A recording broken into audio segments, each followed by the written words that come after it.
Jadi hanya orang yang memang tugasnya yang tahu.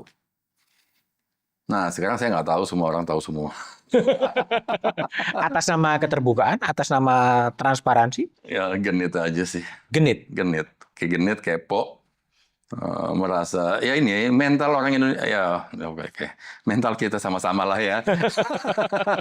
Merasa bangga bahwa tahu. Merasa bangga kalau tahu. Ya. Merasa bangga tahu lebih dulu.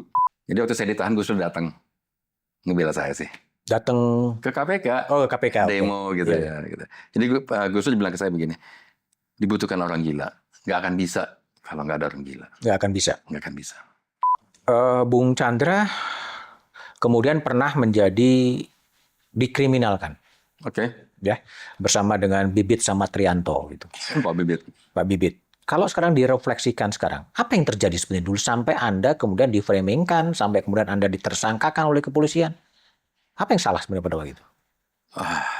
Perlu berjilid-jilid buku untuk cerita.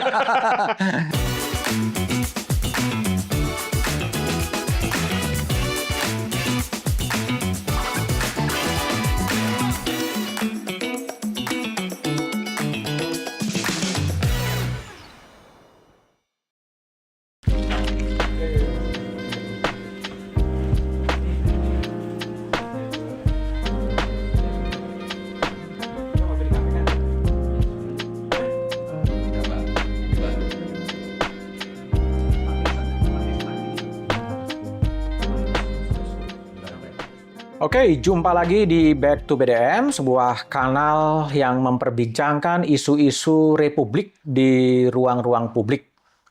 Kali ini saya akan membicarakan soal pemberantasan korupsi yang memang lagi hype, yang lagi menarik, dan narasumber saya kali ini juga bukan kaleng-kaleng ya, bukan kaleng-kaleng, adalah komisioner KPK di 2007-2011 yang datang ke sini. Saya juga mengira lagi nyamar gitu, tetapi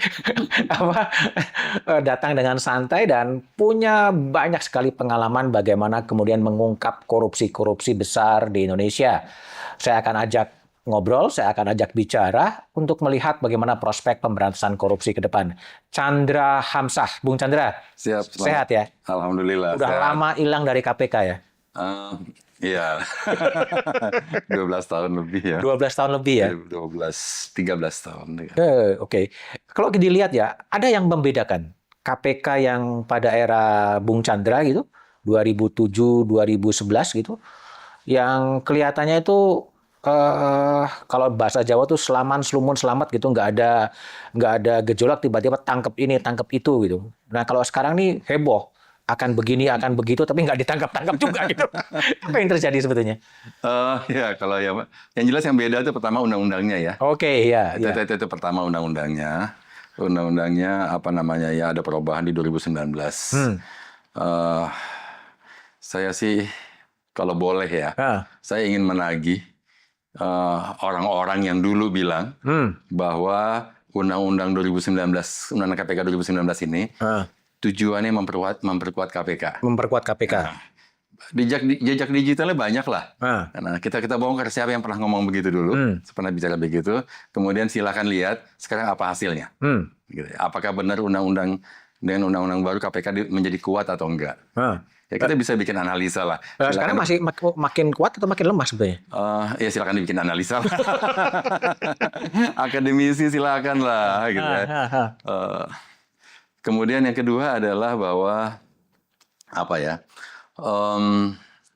Dari sisi ada pola yang mungkin ya kita bisa diskusi lah gitu ya, bahwa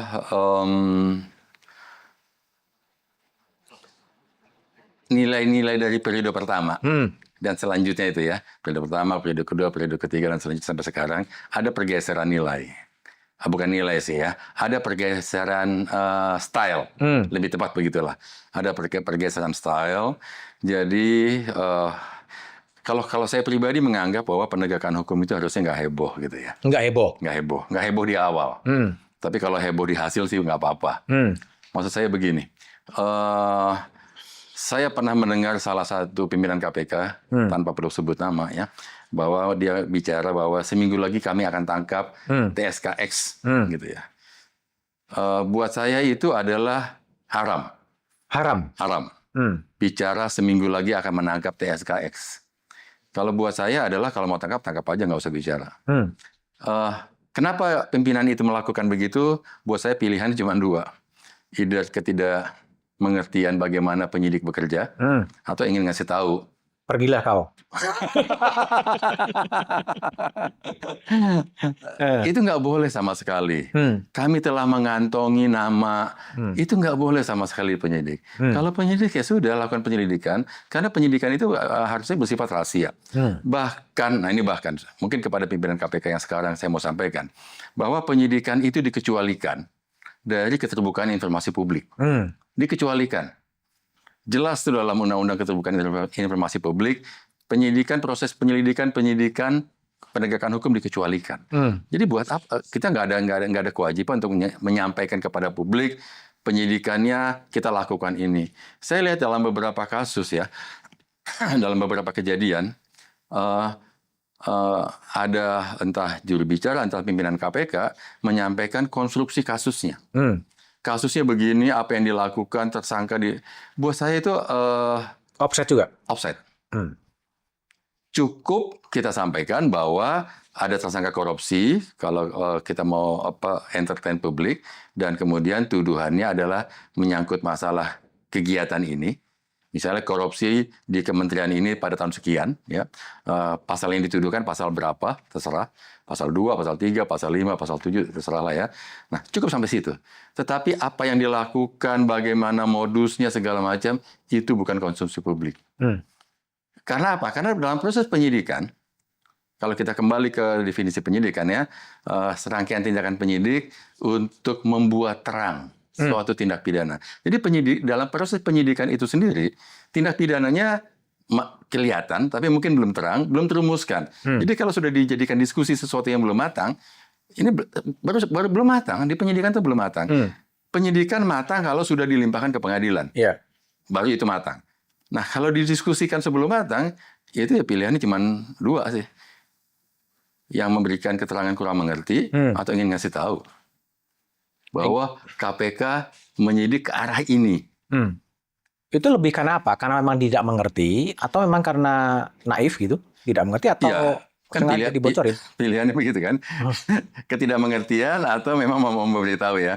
Nah, hal yang lain mungkin adalah apa ya namanya istilahnya ya, keinginan untuk tampil di media, membangun personal brand gitu ya. Memang sih boleh kamera ini emang menggoda sih ya. Tapi penegakan hukum tidak harus mengabaikan masalah popularitas, apalagi kemudian ada populisme. Itu harus dikeluarkan dari proses penegakan hukum. Penegakan hukum itu harus dingin, harus objektif apa adanya. Mungkin ada orang yang akan bilang, dulu zaman saya juga, atau zaman periode pertama atau zaman periode kedua lah, ya. Periode pertama saya nggak punya kompetensi, menyampaikan bahwa dulu juga heboh, betul. Tapi yang bikin heboh bukan kita. Yang bikin heboh adalah media.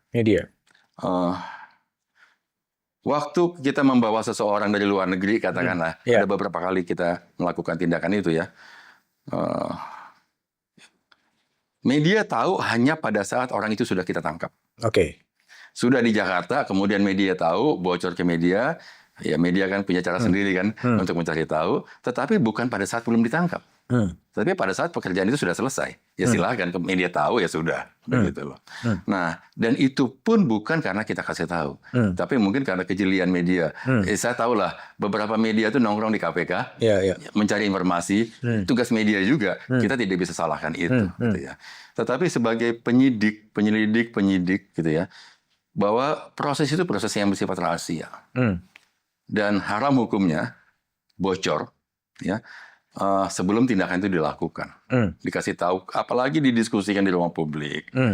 Kita pernah geledah salah satu lembaga yang agak besar di Indonesia, saya nggak perlu sebut nama gitu ya. D-1 nggak ada yang tahu bahwa kita akan geledah. D-1 nggak ada yang tahu. H-1, H-1. bahkan H-1. Nggak ada yang tahu kita bawakan geledah.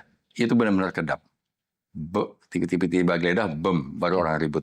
Ini apa? Ada apa nih? Ya begitu orang ribut, media tanya, ada penggeledahan, ya sudah kita kasih tahu bahwa betul kita melakukan tindakan penggeledahan di suatu tempat. Nah, jadi harusnya penegak hukum bertindak seperti itu ya.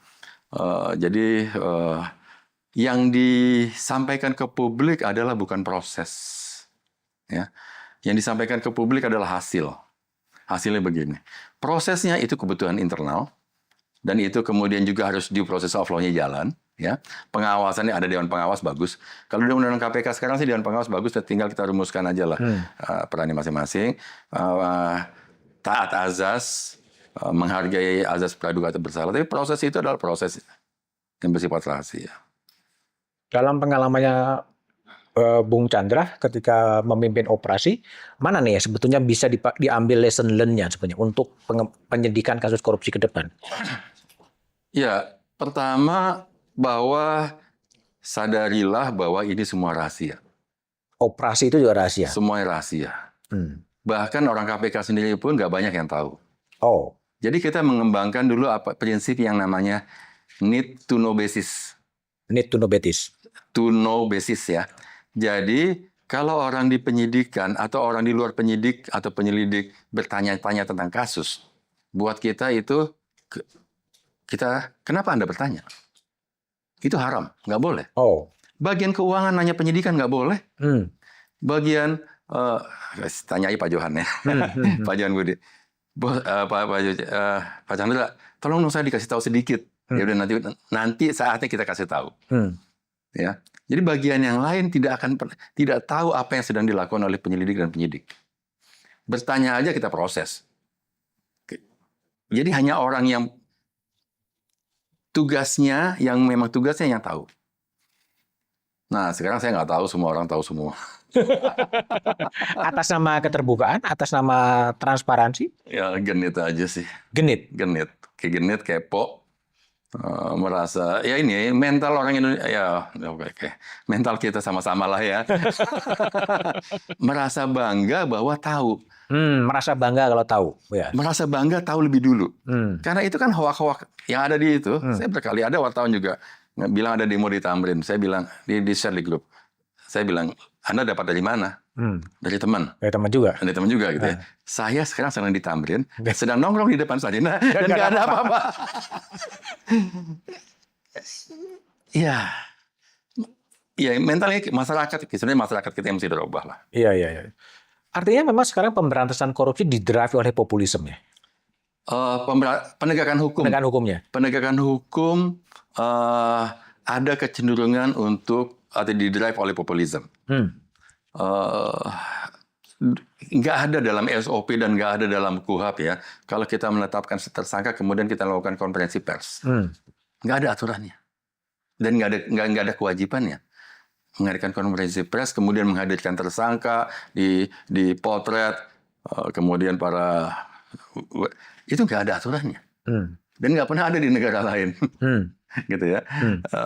Kita lihat ya kalau FBI geledah nangkap apa segala macam tangkap aja. Wartawan kemudian berusaha untuk mencari tahu, ya itu memang perannya wartawan, nggak apa-apa juga. Tetapi khusus konferensi pers untuk pengumuman penetapan tersangka nggak ada kewajiban, nggak ada aturannya. Bahwa kemudian seseorang dijadikan tersangka, pers tahu kemudian nanya-nanya kita, itu tugasnya pers.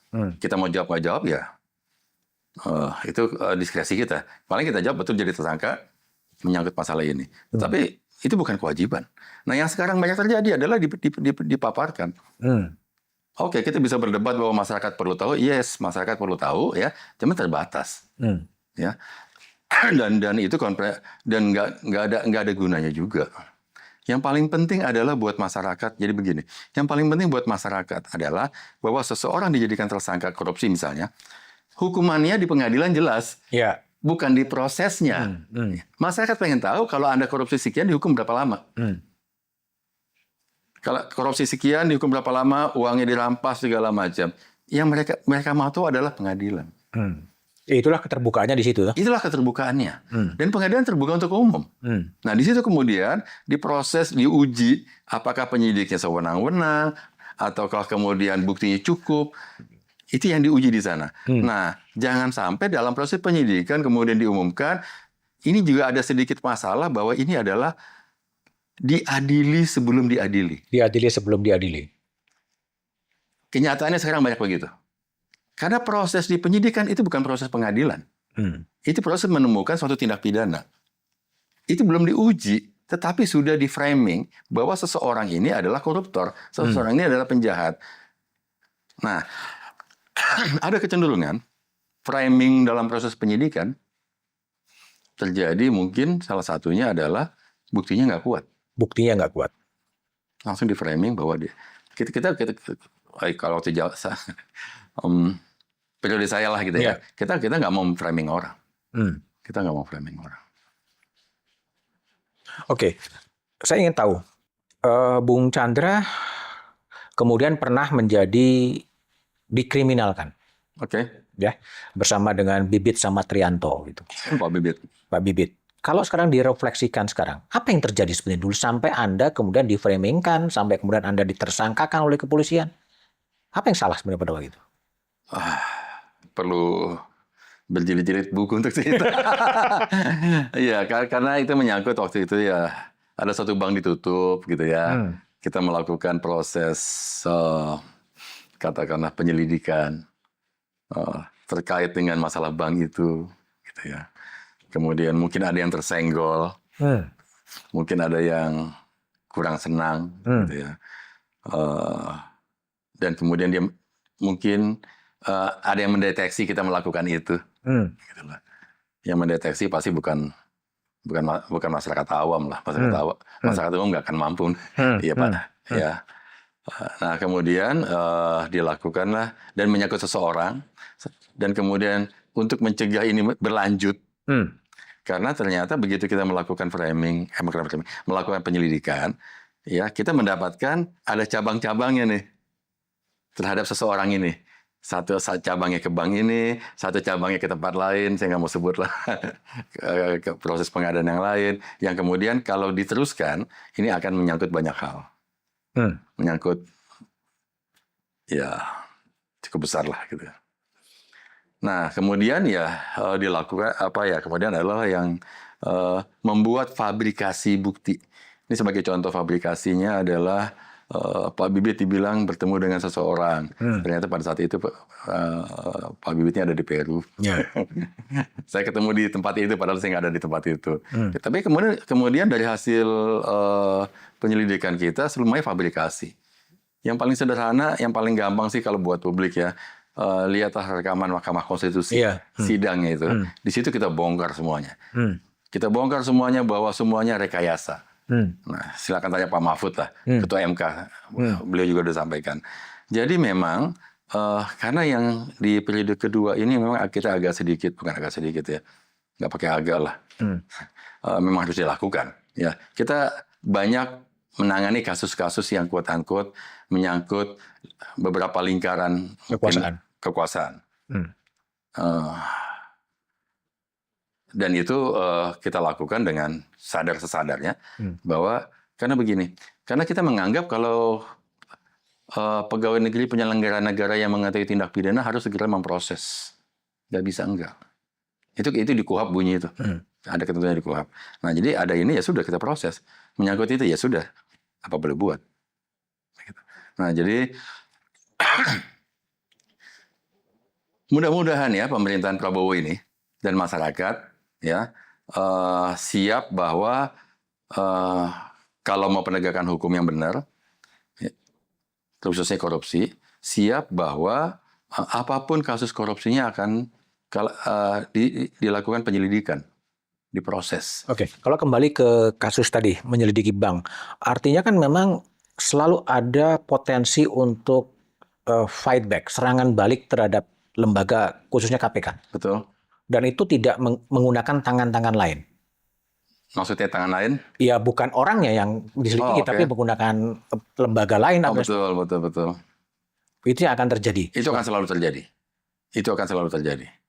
Jadi inilah sebuah defense mechanism sebetulnya Betul. dari Betul. orang yang diselidiki, Betul. kemudian dia beraliansi dengan kelompok di luar itu dan Betul. kemudian berupaya untuk tidak mengungkap, Betul. tidak terungkapnya kasus itu. Betul. Bahwa koruptor fight back itu selalu akan terjadi. Akan selalu terjadi. Jadi kalau nggak, karena bagaimanapun nggak ada yang senang sih pemberantasan korupsi. Nggak ada yang senang. Nggak ada yang senang, kecuali masyarakat. Iya, Kecuali masyarakat. Pemegang kekuasaan pasti tidak akan senang. tidak akan senang. Karena dianggap mengganggu. Karena satu lagi ya, karena mengganggu dan mengusik kenyamanan. Mengusik kenyamanan. Karena kekuasaan itu nyaman sih. Nyaman dari fasilitas, nyaman dari segi income, pendapatan, dan segala macam. Koneksi. Jadi kekuasaan tidak akan gini, sepanjang kita menganggap kekuasaan itu adalah bukan serve ke publik, melayani publik, selama kita menganggap kewenangan itu adalah kita berkuasa, selama itu pula potensial korupsi akan muncul. Dan itu akan koruptor fight back itu akan terus terjadi dan terjadi. Akan terus terjadi. Dan itu bisa juga melibatkan, misalnya gini, KPK juga pernah diangket oleh parlemen. Ya. Ya, ini kan artinya kekuatan parlemen yang kemudian melakukan fight back gitu. Iya, itu harusnya nggak terjadi kalau para anggota parlemen sadar bahwa apa artinya parlemen. Ya. Nah, itu orang-orang terhormat. Ya. Tetapi lagi-lagi, jadi gini Mas Budiman ya, selama penyelenggara negara, pemerintahan, termasuk parlemen di dalamnya, tidak punya kesadaran untuk apa mereka diberi kewenangan, maka selama itu korupsi akan terjadi. Mereka harus sadar bahwa mereka dikasih kewenangan adalah untuk apa. Kalau saya ngacu ke pembukaan, ya, mereka diberi kewenangan untuk melakukan 4 hal. Ini pembukaan Undang-Undang 45. Pemerintah negara ini dibentuk untuk melakukan 4 hal. 1, melindungi segenap bangsa. Sadar nggak mereka tuh? Bangsa itu orang. Dan melindungi tumpah darah wilayah. Memajukan kesejahteraan umum, mencerdaskan kehidupan bangsa, dan ikut serta dalam perdamaian dunia. Mereka sadar nggak itu tugas mereka? Kalau mereka nggak melakukan itu, mereka nggak akan pernah kita beri kewenangan. Kewenangan itu bersumber dari mana? Dari pemilihan umum, dari masyarakat. Jadi pemegang saham Masyarakat. Republik ini adalah masyarakat. Itu yang perlu kita sadarin. DPR, Presiden, Eksekutif, Yudikatif, Legislatif dikasih kewenangan untuk menjalankan fungsi masing-masing berdasarkan apa? Berdasarkan rapat umum pemegang saham. Pemilu. Tugas DPR apa? Pengawasan. Pengawasan, legislasi, budgeting. Tugas pemerintah apa? Menjalankan pemerintahan. Mereka harus sadar bahwa mereka bekerja untuk kepentingan pemegang saham. Pemegang saham Republik ini adalah masyarakat. Dan Anda bukan berkuasa, Anda berwenang. Bukan berkuasa. Anda berwenang melakukan pengawasan. Karena apa? Karena masyarakat ngasih Anda tugas itu. Jadi kayak konsep PT lah. Pemegang RUPS. RUPS pemegang saham. Direksi itu nggak berkuasa. Nah, yang kejadian sekarang adalah mereka pemilu, kemudian berwenang, kemudian menjadi berkuasa. Mereka itu nggak berkuasa. Konsep kekuasaan itu mesti kita hilangkan dari kepala kita. Kembali kepada kasusnya Bung Chandra ya, ketika jadi tersangka. Berapa hari dulu tersangka? Lumayan. Sempat ditahan ya? Sempat ditahan. Ngapain di dalam tahanan itu? Bersihin sel tahanan. Bersihin sel tahanan? Exactly. Persis. Berapa hari sih jadinya? Lumayan, entah berapa, seminggu lebih lah. Seminggu lebih, sama nggak Bibit? Iya, sama Bibit. Di Mabes atau di? Satu di Mabes, Ronojoyo, Bareskrim. Berapa hari di Kelapa II. Di Kelapa II Brimob? Brimob. Terus ngapain? Seorang komisioner KPK kemudian bersama-sama tahanan gitu? Kita ngobrol. Jadi kalau siang kita ngobrol, ada dari GAM. Ada dari GAM bicara ngobrol. Jadi ya ada bunuh orang apa gitu-gitu. Kemudian ada juga pejabat dari Bank Indonesia. Saya ketemu dengan beberapa pejabat yang penyelidikannya yang saya proses. Oh, jadi yang menangkap dan yang ditangkap bertemu? Bertemu di. Di Kelapa Dua, di Barreskrim. di Barreskrim. Iya, Oh, terus gimana? Nggak tahu. kita ngobrol aja. Gini, yang harus kita pahami ya, bahwa yang kita adili itu bukan orangnya. Iya, Yang kita adili itu perbuatannya. perbuatannya. Yang kita benci perbuatannya. Sebagai manusia, ya kita nggak boleh benci manusianya. Nah, dan tidak seluruh hidup dia itu jahat. Tapi untuk spesifik event, dia jahat. Dia melakukan kesalahan lah. Entah jahat atau nggak jahat. Dia melakukan kesalahan, ya sudah, kita ketemu, ngobrol. Ya, pengalaman menarik juga sih. Enggak, ini kan seorang komisioner KPK 7 hari berada di penjara. Itu kan kalau hobi bikin diary itu kan sesuatu yang menarik itu. Nanti saja lah. Cuman yang saya lakukan gini ya, saya lakukan ngobrol sama teman-teman, sama-sama sesama tahanan ya, jadi ada kasta-kasta lah di sana. Ada kasta-kasta. Jadi ada cerita nih. Begitu habis makan siang saya nyuci piring. Nyuci piring. Nyuci piring di Barreskrim, saya cuci. Ada saya nggak boleh sebut nama. Ada tahanan yang kastanya tinggi. Bilang, Pak Chandra, nggak. Untuk kita tuh nggak perlu kita nyuci piring. Ada bagian yang nyuci piring. Yang mana? Yang itu. Emang kenapa kalau saya mau cuci piring?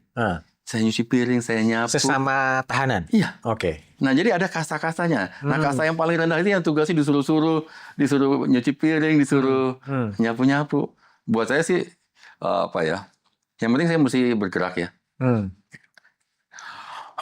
Jadi dulu saya baca buku ini, waktu kecil-kecil saya baca buku ini. Mohtar Lubis. Oke. Apa sih ya, yang waktu dia di penjara tuh ada biografinya. Nah, jadi Mohtar Lubis itu di situ bicara, lupa saya judul bukunya tuh. Yang penting kita harus selalu bergerak. Kalau enggak kita stres. Kira-kira intinya begitu ya. Jadi untuk menjaga kewarasan kita mesti olahraga. Mohtar Lubis itu yoga. Belajar yoga di penjara, melakukan pekerjaan. Nah, sebelum itu saya juga baca bukunya si Pram. Pramudia. Nyanyi sunyi seorang bisu. Nyanyi sunyi seorang bisu. Nah, di situ salah satu nasihat bukan yang saya dapat adalah di penjara kita mesti tetap beraktivitas. Dulu saya juga pernah nonton film Papillon. Okay. Dustin Hoffman gitu ya.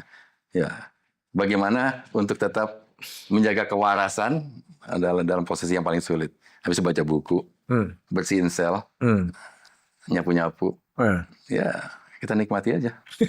Bukan kita nikmati ya. Kita jalani. Itu resiko dari jabatan yang dulu terbayang ketika Anda melamar KPK dan kemudian Bung Chandra kemudian dikriminalisasi sampai masuk bui gitu. Tidak terbayang. Nggak terbayang sedramatis itu. Tidak terbayang sedramatis itu.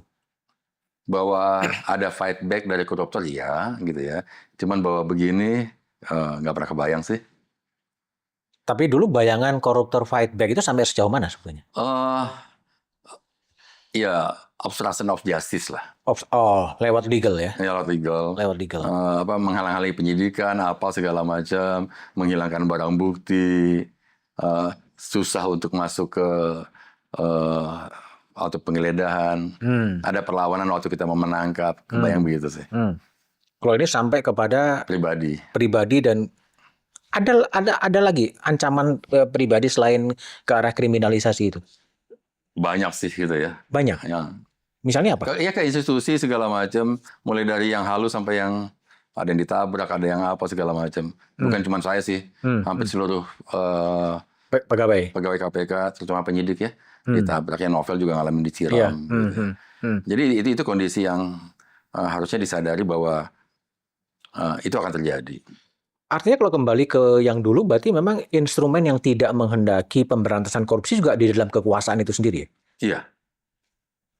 Saya nggak perlu sebut ya. Iya, makanya. Tapi kan orang-orang di dalam kekuasaan itulah yang kemudian menciptakan fabrikasi bukti dan kemudian menggunakan otoritasnya untuk mentersangkakan orang. Betul. Nah, dulu ketika Bung Chandra mengatakan sedang menyelidiki satu kasus di sebuah bank dan kemudian terjadi kriminalisasi, penyelidikan kasus itu kemudian berhenti juga? Karena tindak pidananya akan terjadi kalau bank itu dilikuidasi. Tindak pidana itu akan terjadi kalau bank itu dilikuidasi? Iya. Udah disiapkan tuh. Jadi upaya-upaya untuk mengakali hukum itu sudah disiapkan. Hmm. Hmm. Datanya ada kok di KPK. Tapi akhirnya itu memang tidak terungkap Tidak kemudian. terungkap. Karena nggak jadi dilikuidasi. Karena nggak jadi likuidasi. Diselamatkan. Oh, Nah, kemudian prosesnya dia sendiri pemberian kredit segala macam ditangani oleh Kejaksaan Agung. Jadi masalah proses sebelum dia kolaps itu Bang, itu prosesnya ditangani Kejaksaan Agung. Itu bukan KPK. Bukan KPK. Ya. Cuman kita mendeteksi hal yang di bank tersebut, tetapi upaya-upaya di sekitar periode penyelamatan ini. Oke. Kalau kita lihat KPK ini kan dibandingkan dengan komisi-komisi yang lain ya, apakah itu Komisi 4, apakah KPKPN, apakah TGPK. Ini kan lumayan panjang nih, dari 2002 sampai sekarang 2025 ya. 2002 undang-undangnya. 2004, 23 ya. 2004 efektif ya 2004 sampai 2002 kan hampir 20 tahun eksis sebetulnya. Ya. Dan dalam kasusnya Bung Chandra kan dukungan publiknya cukup powerful. Terima kasih. Cukup kuat. Ya, even sampai masuk pada eranya Bibit, Samad sama BW kan masih cukup tinggi. Tapi kenapa sekarang ada kehilangan seakan-akan publik tidak lagi menjadi penyangga KPK? Saya nggak enak jawabnya. Ya mungkin ditanya ke publik lah, atau KPK sendiri refleksi lah gitu ya. Dulu lembaga yang paling dipercaya di negara ini KPK. Iya. Bahkan Presiden kalah. Iya, hampir 90%. Jadi dulu kalau ada lembaga atau orang yang bisa menyamai kepercayaan publik kepada KPK, mereka bangga. Ada satu presiden yang bilang, kepercayaan terhadap presiden sudah mendekati KPK. Dia ngomong begitu. Ya sudah. Ya. Kemudian menurun ya, mungkin KPK perlu refleksi gitu ya. KPK sendiri, jadi jangan disalahkan ke publiknya gitu ya. Satu mungkin impact karena undang-undang. Juga impact kepada impact dari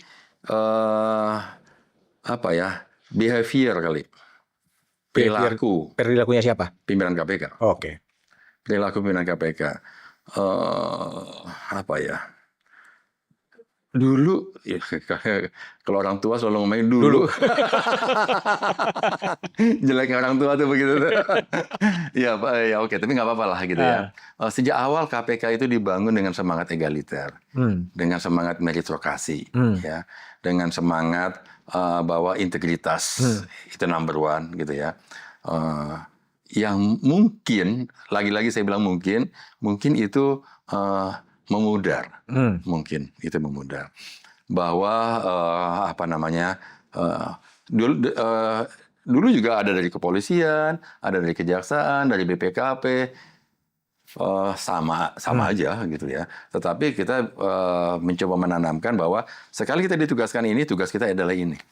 Kita maksimalkan tugas kita, dan kemudian nilai-nilai dulu ada seven habits segala macam lah, integritas kita pegang. Nggak mau dibayarin gitu loh, jalan sendiri udah biasa gitu. Oke. Nggak pakai forerunner. Buat kita dulu, kalau kita mau kita bisa pakai forerunner. Kita bisa bilang gitu ya. Cuman kita nggak mau, karena kita anggap karena tugas kita pelayan masyarakat, bukan dilayani masyarakat. Berapa banyak masyarakat yang akan nyumpah-nyumpah kalau kita pakai forerunner? Ngabisin biaya juga. Iya. Ngabisin biaya juga. Jadi dari awal pimpinan KPK selalu bilang, nggak ada tuh forerunner. Nggak ada tuh rombongan-rombongan, kayak rombongan sirkus jalan di jalan raya tuh, pakai ngomong-ngomong. Kita mesti hilangkan itu. Nah itulah yang pimpinan KPK pertama saya mesti ngasih apresiasi. Iya. Ya, Pak Eri, Pak Ruki, Pak Amin, Pak Rosul, Pak Tumpak ya, menanamkan nilai-nilai egaliter itu. Dan kemudian keterbukaan. Jadi penyidikan, gelar kasus, dan setiap orang boleh ngomong.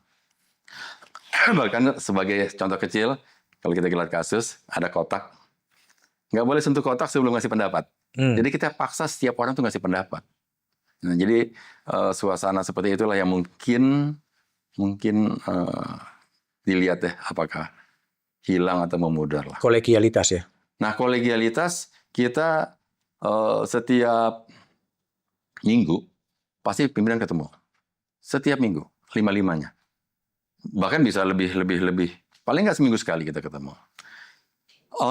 Kemarin sekarang ada Dewan Pengawas ya. Saya mau sampaikan begini nih. Di pimpinan kemarin Dewan Pengawas kan baru pertama kali ya. Iya. Ada friksi antara Dewan Pengawas dan Dewan Pengurus. Pengurus dengan pimpinan KPK ya. Saya sampaikan ke beberapa pihak yang berkompeten, mereka itu ketemu berapa kali sih dalam sebulan? Nggak pernah ketemu ya? Nggak pernah. Saya kebetulan komisaris di satu bank BUMN lah, gitu ya.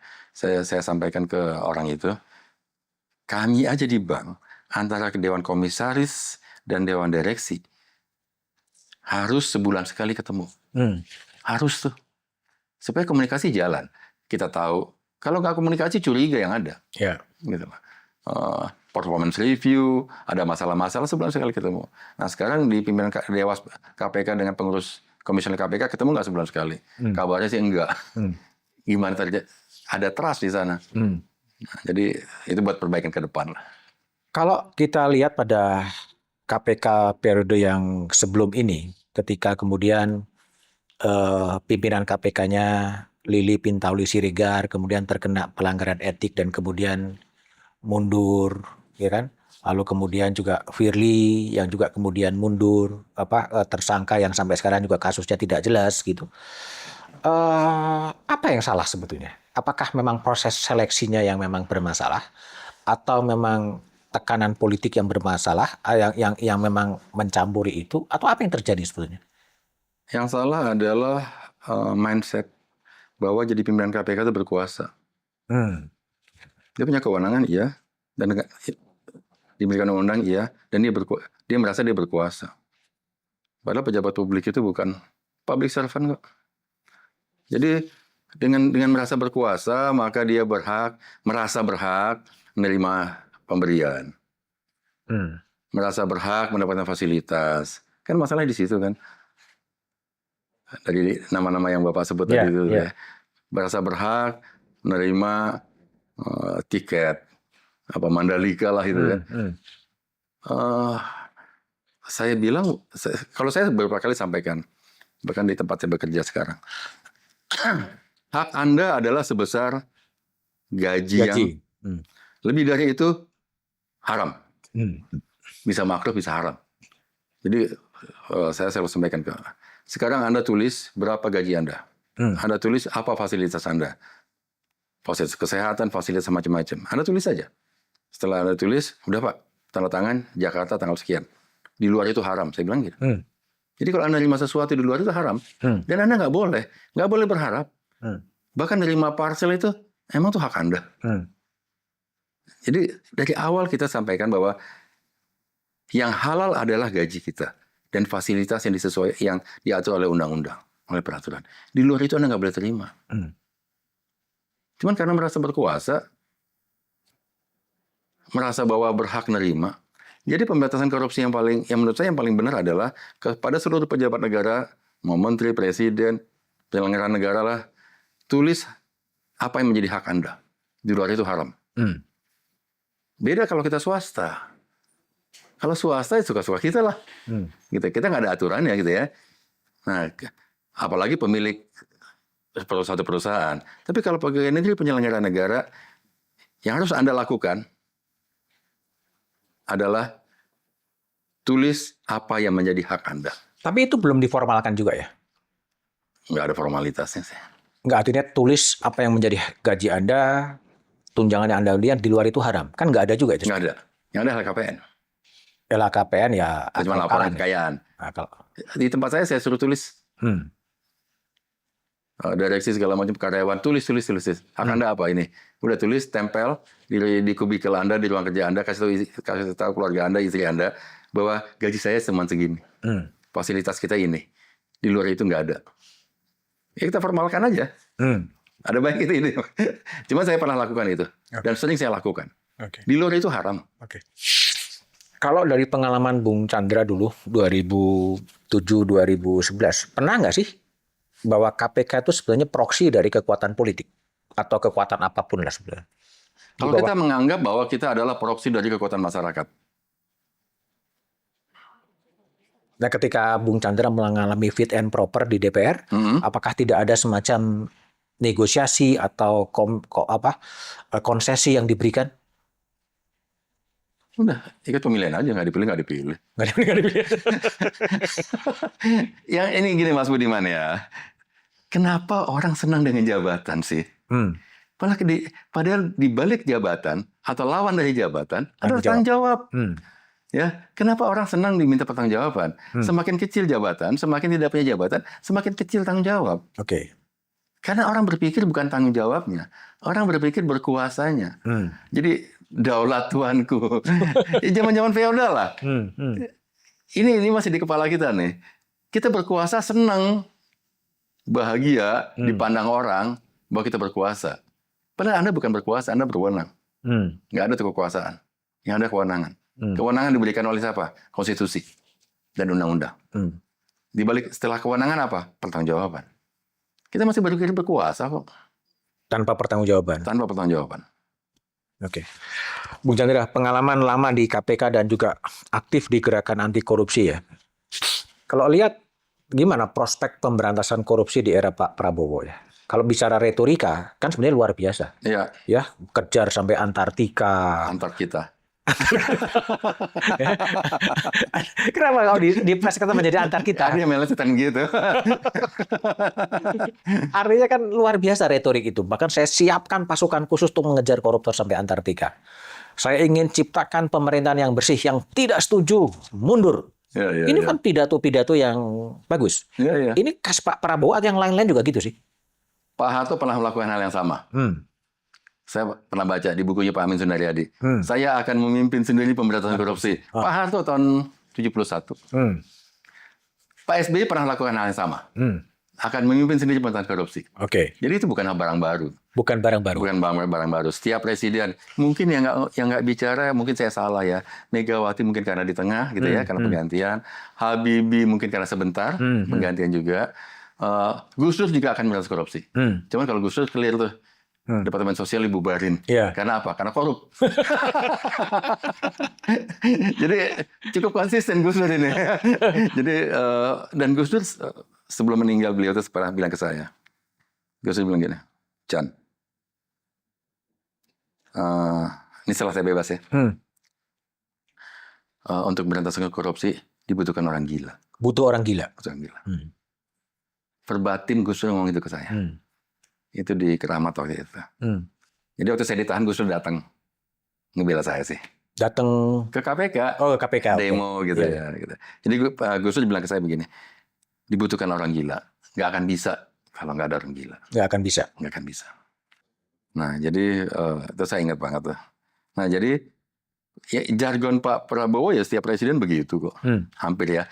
Yang artinya yang presiden yang melalui proses periode gitu ya. Kalau Habibie nggak sempat bicara kan di tengah. Bu Mega juga di tengah. Ya. Nah, permasalahannya adalah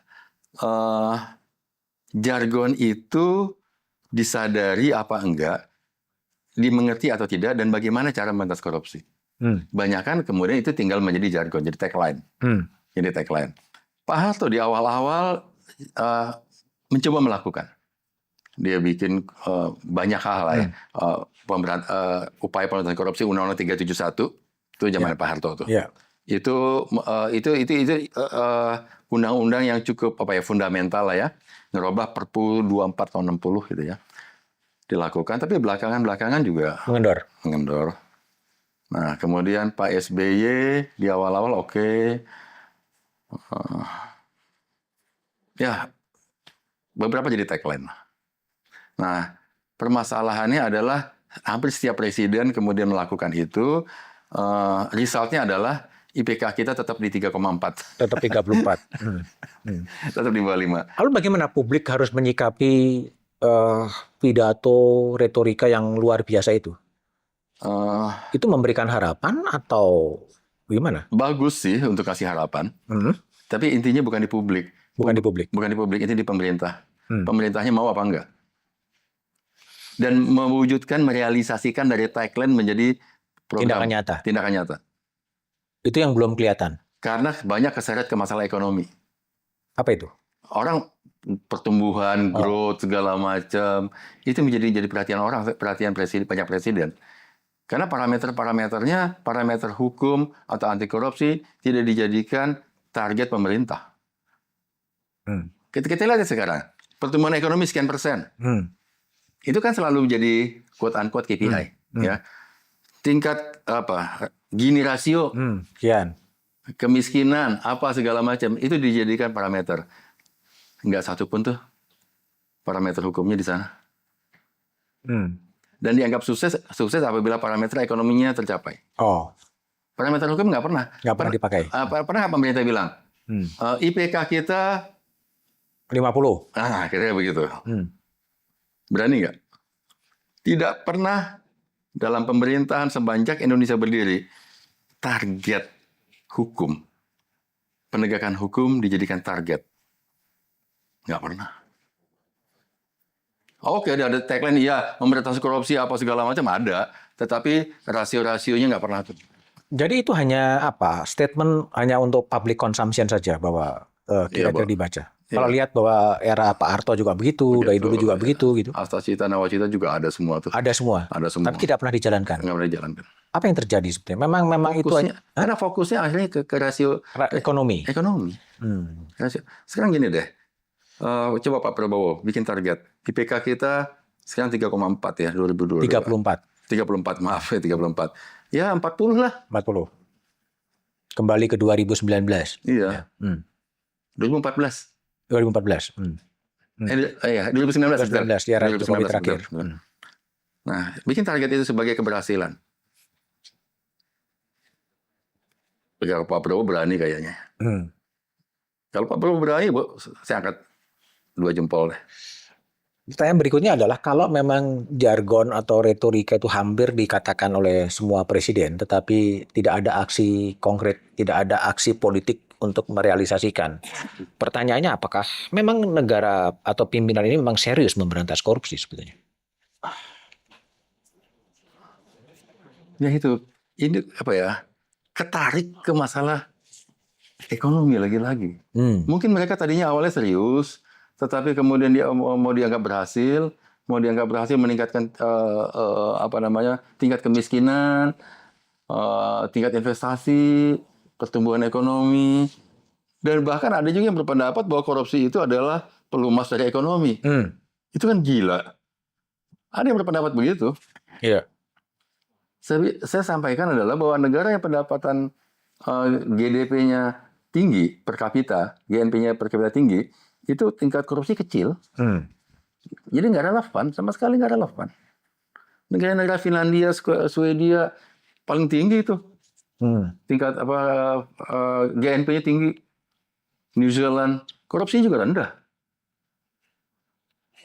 Ya artinya memang bisa dikatakan bahwa memang sebenarnya tidak serius kan memberantas korupsi. Nggak serius. Tidak serius kan? Karena mereka nggak sadar bahwa orang naruh investasi di negara yang korup, itu orangnya mikirnya sampai 1000 kali. Oke. Kalau saya bilang, orang gila mana yang mau menanamkan duitnya ke negara yang tingkat korupsinya tinggi. Tapi ada juga ahli yang mengatakan bahwa melakukan korupsi adalah pilihan rasional. Karena memang hukumannya lebih ringan, upaya mengembalikannya juga kecil, risikonya juga kecil di Indonesia. Sehingga rasional untuk melakukan korupsi. Di Indonesia? Di Indonesia. Mungkin. Tetapi kan Indonesia nggak hidup sendiri. Banyak perusahaan-perusahaan asing yang melakukan korupsi di Indonesia dihukum. Banyak tuh. Kita lihat dari FCPA. Mereka dihukum melakukan korupsi di mana? Di Indonesia. Dan beberapa negara Afrika yang lain. Ada perusahaan transportasi, ada perusahaan listrik, ada perusahaan konsultan. Korupsi dilakukan di mana? Di Indonesia. Ada perusahaan pertambangan. Artinya menjadi surga koruptor. Mungkin yang Mas Budiman sampaikan. Kalau di Indonesia, kalau mau survei ya korup lah. Oke. Tetapi kan akhirnya orang berpikir gini, banyak perusahaan yang hari pindah, Mas. Karena di Indonesia harga korupsinya, harga untuk melakukan korupsi tinggi. Akhirnya mereka pindah ke negara-negara Vietnam, pindah ke negara-negara yang lebih jelas gitu. Oke, Bung Chandra, ini ada juga sebuah tren menarik ya. Artinya, misalnya dalam berbagai kasusnya, misalnya kasus Zaro Frikar, ya pejabat Mahkamah Agung yang ditemukan uang 1 triliun Iya, ya di rumah dan emas logam yang begitu besar gitu loh. katanya begitu ya. Katanya begitu. Kita juga nggak tahu. Minimal dalam jumpa pers itu uang itu dipamerkan Iya, iya, pada iya. publik gitu kan. Iya, iya. Uang itu dipamerkan. Memang itu upaya untuk meyakinkan publik ya, uangnya dipamerin gitu kan. Atau gimana sebetulnya? Itu uang gimana itu? Ya, saya nggak tahu ya gitu ya. Saya nggak pernah kebayang 1 juta triliun itu sebanyak 1 apa. triliun ya. 1 triliun itu sebanyak apa tuh ya. Saya nggak pernah kebayang gitu ya. Dulu pernah waktu urusan BPPN ada obligor yang ngasih uang cash 30 M, itu aja udah kita dijungkir balik untuk ngurusin duit. Ada sebenarnya. Nah, jadi itu yang pertama ya. Yang kedua, apakah betul uang itu adalah uang yang ditemukan di rumahnya? Ya. Atau dalam kasus korupsi yang lain, disita dari bank uang sejumlah sekian puluh miliar. Ya. Kemudian si bank itu disuruh cairkan dan kemudian dipamerkan kepada publik bahwa ini uang hasil kejahatan. Pertanyaan saya, itu bukan uang hasil kejahatan. Karena barang bukti itu barang yang digunakan untuk kejahatan. Iya. Ya. Nah, jadi uang itu bukan uang kejahatan. Yang kejahatan adalah uang yang ada di rekening dia. Kalau mau disampaikan ini rekeningnya sejumlah sekian, tapi bukan fisik uang itu. Nah, jadi semangat-semangat untuk populisme itu menjadi, saya bilang itu akan merusak penegakan hukum lah. Tapi apa nggak show off ya? Uangnya pamerin, Nggak ada gunanya. Nggak ada gunanya. Nggak ada gunanya. Hanya untuk menambah keyakinan publik gitu. Memframing. Oke. Jadi pada saat framing, saya menganggap pada saat dilakukan framing bahwa orang ini bersalah, yang dibunuh adalah karakternya, tetapi bukan perbuatannya. Dan itu di penegakan hukum nggak boleh. Membunuh karakter orang nggak boleh. Tapi selain itu ngerepotin bank juga ya? Iya. Bang yang itu pernah ngomong ke saya, dibikin repot saya. Direpotin dan nggak ada gunanya buat penegakan hukum. Penegakan hukum menjadi berguna pada saat putusan pengadilan. Proses pengadilan disaksikan publik, diputuskan sekian tahun apa yang dirampas, itu yang berguna buat masyarakat. Proses itu nggak penting, nggak perlu di. Tapi kan emang ada gejala kan, nangkep apa, dipamerin uangnya begitu banyak gitu kan? Nggak ada gunanya. Itu uangnya dipinjam dari bank dulu gitu? Gimana? Dipinjam dari bank. Dipinjam dari bank, dipamerin, masukin lagi gitu? Masukin lagi. Untung nggak dirampok ya? Iya. Kemanfaatannya nggak ada, dan yang paling mahal, kecuali memang kalau uangnya memang hasil kejahatan langsung. Ditangkap barang bukti. Gitu ya? Betul. Dan itu pun nggak perlu dipamerkan. Saya nggak pernah tuh memamerin tersangka. Sama sekali. Di periode saya paling galah, saya bilang. Saya nggak pernah melakukan konferensi pers memamerkan tersangka. Tidak pernah. Satu kali pun. Itu strategi untuk building trust. Bukan itu caranya. Bukan itu caranya. Caranya adalah selidiki kasus, bawa ke pengadilan. Oke. Itu caranya. Oke. Jadi kayak begini deh. Banyak orang yang sekarang kayak pagar laut, ya. Itu lakukan penyelidikan. Ya. Kalau kasus yang tadi siapa ya orang? Zahra Afrikar. Lakukan penyelidikan. Cek pembicaraan dia, komunikasi dia, transaksi rekening dia, cek semua orang sekitar dia. Dia dapat dari mana duit 1 triliun? Itu uang apa? Dia berkomunikasi dengan siapa? Panggil aja tuh yang berkomunikasi sama dia, yang berhubungan dia. Panggil satu-satu. Boleh. Penyelidikan. Dan bahkan penyidikan sekarang kan ya. Itu boleh. Kenapa nggak dipanggil? Kenapa nggak dikembangkan? Anda dapat uang segini dari siapa untuk siapa? Dan jawabannya lupa. Kita cek komunikasi dia. Cek aja komunikasi handphone dia, kan ada. Teman-teman dia, panggil satu-satu yang berhubungan dengan dia. Lihat buku tamunya. Lihat agendanya. Tapi apakah ini bukan mengarah kepada paranoid solidarity ya, saling melindungi? Sehingga ya udahlah, ada understanding bahwa ya udahlah Zahra aja sebagai korban, yang lain-lain nggak usah ikut. Iya, penyidikan itu kayak membuat puzzle, Mas. Membuat puzzle perlu ketekunan, kehati-hatian, nggak perlu hingar-bingar. Kita periksa satu persatu dari lingkaran yang paling kecil, lingkaran yang nomor 2, lingkaran di nomor 3, dan itu bukan waktu yang pendek. Waktu saya nangkep orang di luar negeri, bawa orang dari luar negeri itu CSK, itu setahun Setahun. Setahun. Kita diem-diem, Hmm. nggak heboh-heboh. Mengumpulkan puzzle-puzzle, informasi yang kecil-kecil kita kumpulkan, sehingga akhirnya membentuk suatu gambaran bahwa ini harus dilakukan. Nggak perlu heboh-heboh. Tiba-tiba orang nyampe Jakarta. Kembali kepada Zaroff Ricard gitu ya. Kalau dengan pendekatan yang sangat legal normatif itu, apakah bisa terungkap semua uang ini lari kemana? Karena gini, di Zaroff bekas pejabat Mahkamah Agung bisa ditemukan uang 1 triliun. Oke. Seorang ketua pengadilan negeri di mobilnya ada 20 miliar. Ya. Ya, artinya seberapa banyak pusaran uang itu sebetulnya dalam konteks mafia peradilan itu? Iya, karena itu mesti diurai. Mesti diurai tidak dengan heboh-heboh. Dengan diam-diam, dan kemudian quote-unquote, mohon maaf, ada perlindungan saksi. Jadi bukan seperti LPS gitu ya. Jadi ada saksi-saksi yang kita lindungi, yang kita sembunyikan, ya, untuk memberikan kesaksian atau informasi. Nah, kalau memang dia ngasih informasi, Pak ada di sini, ya sudah kita uber ke sana. Yang orang ini kita nggak buat BAP. Oh, nggak buat BAP. Tapi dia memberikan kesaksian yang... Dia memberikan keterangan. Pak di sini. Informasi. Dari keterangan itulah yang kemudian kita coba cari. Benar nggak? Kita cek aja. Kalau ternyata benar ya sudah.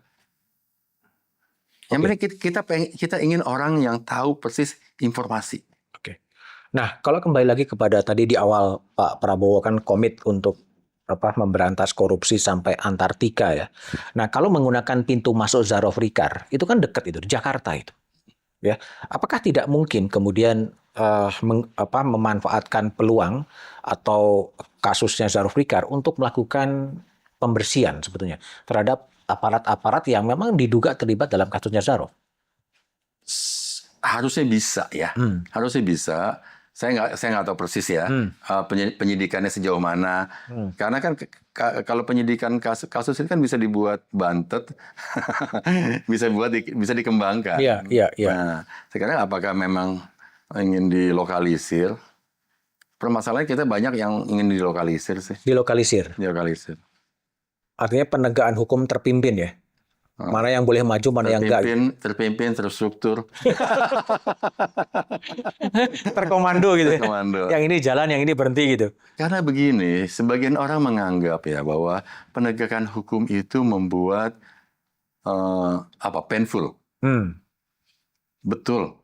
Ya, itu sama dengan kita medical check up lah. Iya. Medical check up kita tahu persis kondisi tubuh kita kayak apa.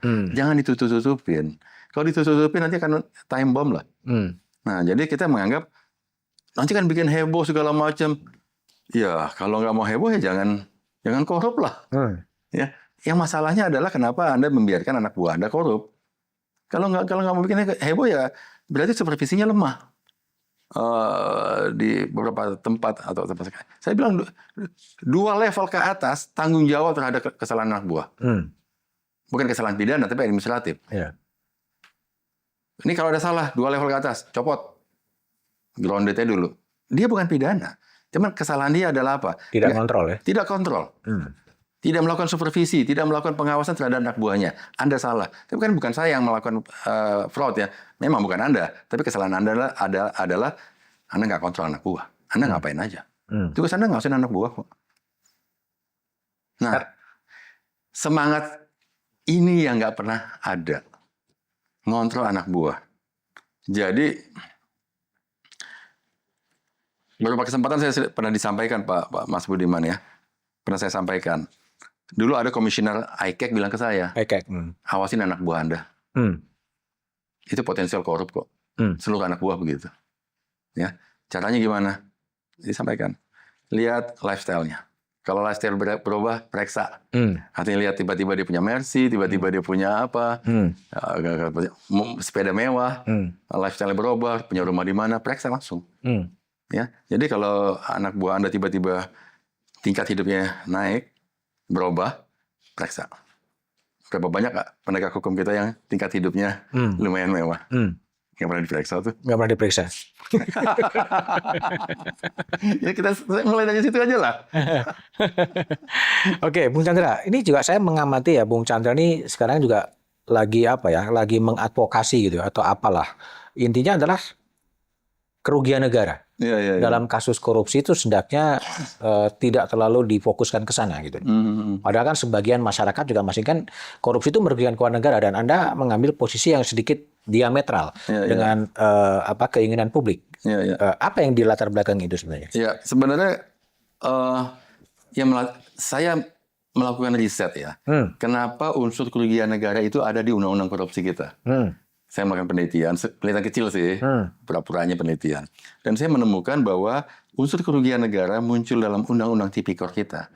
Karena untuk mengantisipasi perbuatan fraud yang terjadi pada saat proses nasionalisasi perusahaan asing, tahun 50-an.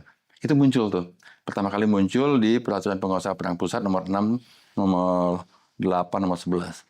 Itu pertama kali muncul. Konsep frase kerugian keuangan negara. Untuk apa? Untuk mengantisipasi potensi fraud yang terjadi di proses nasionalisasi perusahaan Belanda. Ini saya baca, saya lihat juga di buku Nasution. Ya, Pak Nasution bilang begini, juga dalam undang-undangnya sendiri penjelasannya dibilang begini. Perusahaan Belanda ini supaya tidak dinasionalisasi, maka perusahaan Belanda ini dijual ke pribumi. Dengan harga berapa? 0. Ini bukan dengan harga 0. Dengan biaya berapa? 0. Karena apa? Karena si pribumi ini kemudian membuat surat utang. Pribumi ini cuma nomini. Nasution bilang, perjanjiannya sah. Hutang piutangnya sah, semua sah. Semua sah. Konstruksi hukumnya sah. Ini nggak bisa diseret ke pengadilan kalau pakai azas formalitas seperti ini. Karena itu caranya adalah bikin frase kerugian keuangan negara. Harusnya perusahaan Belanda ini diakuisisi oleh negara.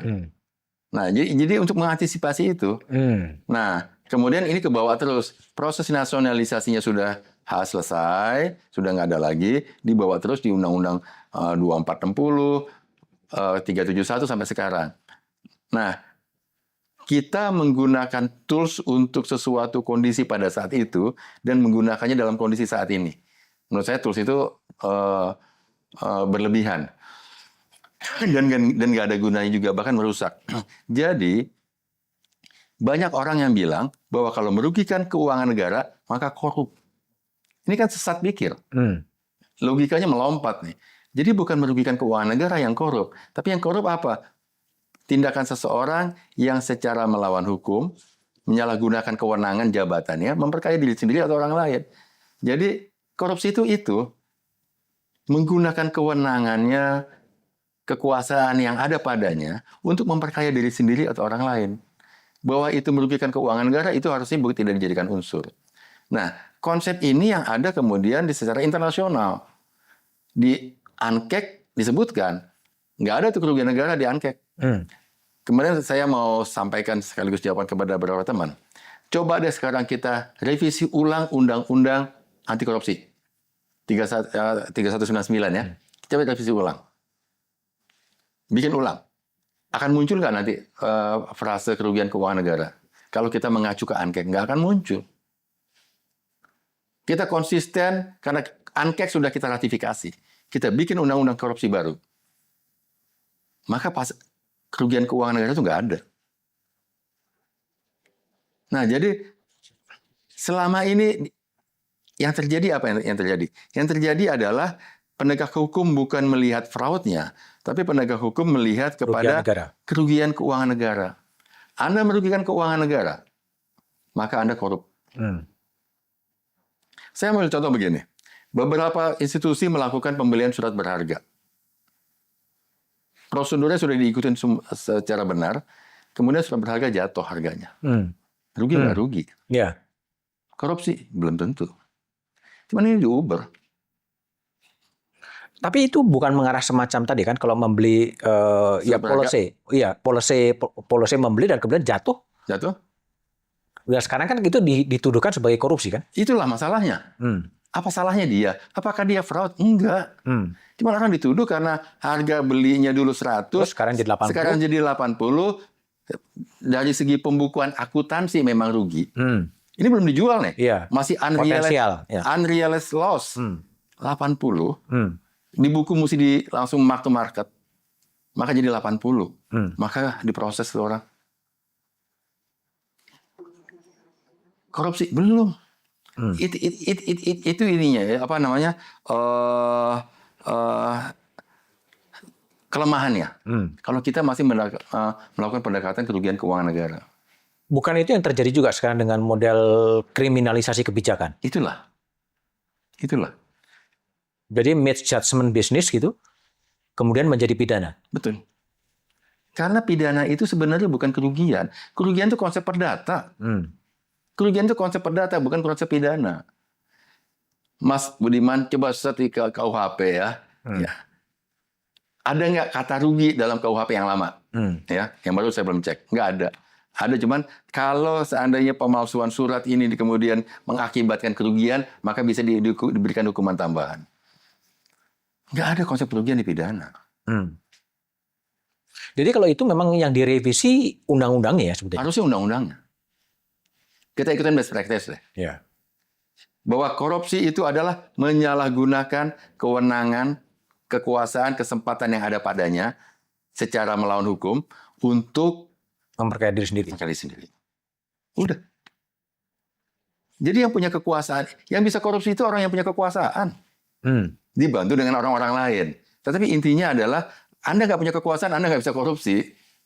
Kalau terjadi penyimpangan yang begitu besar, ya sampai kemudian kadang-kadang juga menguntungkan diri sendirinya juga nggak ada gitu. Tetapi karena misjudgment dalam konteks policy kemudian dianggap merugikan keuangan negara. Itu apa yang terjadi tiba-tiba? Kesesatan pelaksanaannya di mana? Nah, kalau kemudian itu yang terjadi ya, dia melakukan kegiatan yang sudah benar, secara prosedur sudah benar, dia nggak menguntungkan diri sendiri, kemudian rugi, maka itu bukan pidana. Itu adalah administratif. Ya silakan Anda dipecat. Berarti Anda nggak kompeten. Memimpin jadi dirut atau jadi direktur atau jadi apapun. Anda nggak kompeten, Anda salah judgement, Anda pecat. Kalau mau gugatan perdata, ya gugatan perdata aja. Tapi bukan pidana. Bahkan sekarang kan bukan hanya sampai kepada kerugian negara, kerugian perekonomian negara. Misalnya dalam kasus timah, kemudian recovery lingkungan, kerugian sosial. Gimana? Oke, kalau saya boleh berpendapat ya, kalau kerusakan lingkungan itu bukan ranah korupsi, itu ranahnya undang-undang lingkungan. Kenapa ditarik ke korupsi? Apakah karena di korupsi hanya boleh mengembalikan sebesar uang yang diambil, yang dinikmati. Kalau kerusakan lingkungan bukan ranah korupsi, masuk undang-undang lingkungan. Kalau undang-undang lingkungan, maka seluruh PT-nya bisa dilikuidasi, bisa diambil. Jadi membawa kerusakan lingkungan di undang-undang korupsi menurut saya keliru. Tapi ini pendapat saya. Ini pendapat saya. Jadi karena kerusakan lingkungan itu juga terjadi dalam masalah pemberian izin tambang secara legal. Kerusakan lingkungan juga terjadi. Tambang sah, legal, apakah terjadi kerusakan lingkungan? Terjadi. Nggak ada tambang yang nggak merusak lingkungan. Ini kerugian negara bukan? Kenapa nggak dihitung? Ya. Setiap tambang pasti merusak lingkungan. Sudah. Nggak ada tambang yang tidak merusak lingkungan. Ini hitung aja. Siapa yang mesti nanggung? Yang nanggung adalah negara. Karena apa? Karena negara memberi izin dia untuk merusak lingkungan.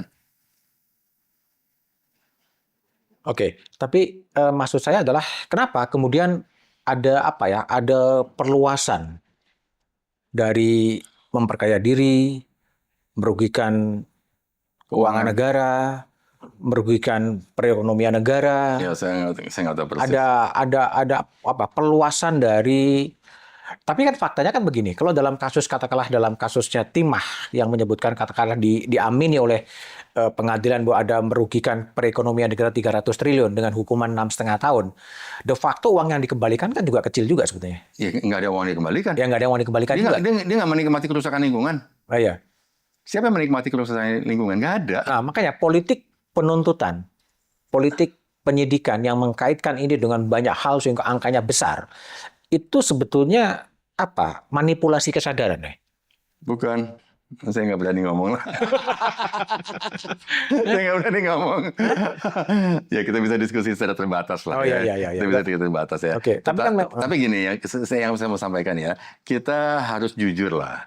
Ya, orang korup itu adalah uang yang dia ambil, dia nikmati atau temannya ambil. Nah itu korupsi gitu loh. Nah, di luar itu enggak gitu loh. Jadi kalau dia ngambil, korupsi itu maling lah. Maling buat diri sendiri atau maling buat orang lain. Gitu loh. Esensinya begitulah. Kita kembalikan kepada esensinya. Ini populisme juga ya kira-kira ya? Itulah. Populisme. Oke, Bung Chandra. Mungkin nggak sih pada satu saat Indonesia ini menjadi negara-negara Skandinavia yang memang betul-betul bersih dari korupsi? Mungkin. Asal butuh pemimpin gila tadi? Butuh masyarakat yang cukup berani. Saya nggak mau bicara dengan pemimpin ya. Kita butuh masyarakat yang berani. Berani apa? Berani untuk satu ya. Jadi gini, beberapa buku referensi yang saya baca ya. Ada negara yang sukses memberantas korupsi. Salah satunya China. Karena dia melakukan revolusi terhadap paham feodal. Feodal, oke. Ya. Ada lagi negara yang sukses tuh, Prancis. Dikikis habis tuh kaum feodal. Ya. Sehingga dia menjadi negara yang egaliter. Ya. Indonesia berani nggak melakukan itu? Melakukan